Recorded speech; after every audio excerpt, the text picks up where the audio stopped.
ही पावनखिंड जेव्हा शिवाजी महाराज पन्हाळ्यावर सिद्धी जेव्हा वेढा घातला तेव्हा त्याने वेढा एवढा आवडला. शिवाजी महाराजांना वाटलं की पावसाळ्यामध्ये तो वेढा थोडासा लूज करेल, पण त्याने काय तो वेढा लूज केला नाही.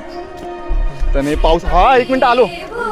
त्याने आपल्या सैनिकांसाठी ते शेड वगैरे बांधून त्याने सैनिकांचं पूर्ण ते मॅनेज केलं.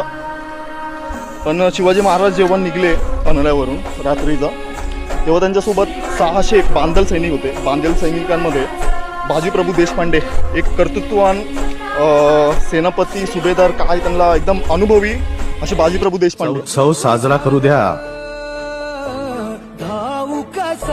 राजे. हेच आमचं वैकुंठ, हीच आमची पंढरी. राजे लाख मेले तरी चालतील, लाखाचा पोशिंदा जगलाच पाहिजे. या मावळातून मावळून तू कधीच गेला.